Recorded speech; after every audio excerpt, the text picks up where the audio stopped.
ఇప్పుడు సూరత్‌లో బాగా trending అయితున్నటువంటి word ఏంది అంటే, మోదీ గారు బంగారం కొనొద్దన్నారు గానీ, బట్టలు కొనొద్దని చెప్పలేదు గదా! అని చెప్పేసి బాగా ట్రెండింగ్ అవుతా ఉంది. సో, స్వాగతం ఎస్ఎన్ కన్సల్టెన్సీకి.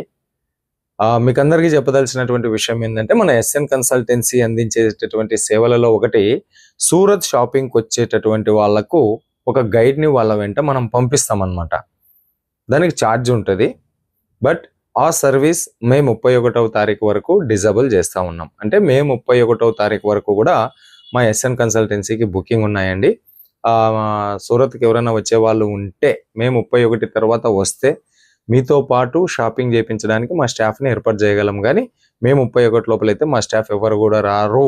ఓకే, ఇది క్లియర్‌గా. ఇంకా మన ఎస్ఎన్ కన్సల్టెన్సీ అందిస్తా ఉంది బట్టల వ్యాపారం. అదే మోదీ గారు అన్నట్టు బంగారం కొనొద్దండి కానీ బట్టలు కొనుక్కోండి అని చెప్పేసి బట్టల వ్యాపారం చేయండి. ఓకే, ఖర్చులు పెరిగిపోతా ఉన్నాయి.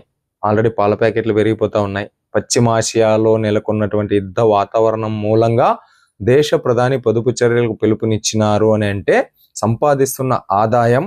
సంపాదిస్తున్నటువంటి ఆదాయాన్ని అనవసరమైన ఖర్చులు పెట్టొద్దండి, ఖర్చులు తగ్గించుకోండి అని చెప్పేసి.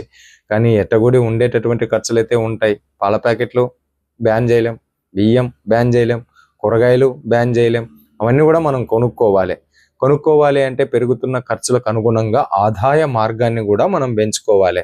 ఇప్పుడు ప్రతి ఒక్కరు కూడా ఒకే వ్యాపారమో, ఒకే ఉద్యోగమో, ఒకే ఆదాయపు మార్గం మీద ఆధారపడితే సరిపోదు. ప్రత్యామ్నాయంగా ఒక 2-3 వ్యాపారాలు కూడా 2-3 ఆదాయ మార్గాల పైన కూడా మనం మనసు మళ్లించాలి.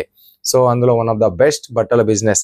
సో బట్టల బిజినెస్ చేస్తాం అనేటటువంటి వాళ్ళకు మా ఎస్ఎన్ కన్సల్టెన్సీ రీసేలర్ గ్రూపులు అందిస్తూ ఉంది, రీసేలర్ గ్రూప్స్ అందిస్తూ ఉంది, హోల్సేల్ గ్రూపులు అందిస్తూ ఉంది. అంటే వాట్సాప్ గ్రూపులు అనమాట. సూరత్ వచ్చేటటువంటి వాళ్ళకు వెంటకు తీసుకొని పోయేటటువంటి సర్వీసు అందిస్తూ ఉంది. ఇంకా సూరత్లో బెస్ట్ హోల్సేల్ షాప్ లిస్ట్ చెప్పమన్నా కూడా మేము చెప్తాం. బట్ ప్రతి ఒక్కటి కూడా మేము సర్వీస్ ఛార్జ్ తీసుకుంటాం అనమాట. ఎస్ఎన్ కన్సల్టెన్సీ నుంచి మేము సర్వీస్ ఛార్జ్ తీసుకుంటాం. లేదు సార్ మీ దగ్గరే మేము కొనుక్కుంటాము, మీ దగ్గర ఉన్నవి చూపించండి అని చెప్పేసి అన్న చిన్నగా మేము ఒక్క చీర కాటి నుంచి కూడా సప్లై చేస్తాం. బట్ ఇంటి పట్టు నుండి బిజినెస్ స్టార్ట్అప్ చేసేటటువంటి వాళ్ళు ఒక 5,000 10,000 పెట్టుకుంటే మంచి ప్రాఫిట్స్ వస్తాయన్నమాట. ఇంకొక విషయం ఏంటి అంటే గ్యాసు పెట్రోలు గురించి తెలిసిందే. సో ప్లానింగ్ చేసి ఆర్డర్ ఇవ్వండి. ఎందుకంటే 4 తిరగాల్సిన వెహికల్స్ కాడ 2 తిరుగుతూ ఉన్నాయి. రోజు తిరగాల్సిన చోట 3 రోజులకు ఒకటి తిరుగుతూ ఉన్నాయి. బండ్లు కూడా ట్రాన్స్పోర్ట్ బండ్లు కూడా కొద్దిగా పొదుపుగా తిరుగుతూ ఉన్నాయి. కాబట్టి కొంచెం ముందుగానే ప్లాన్ చేసుకుని ఆర్డర్ చేయండి. ఓకే.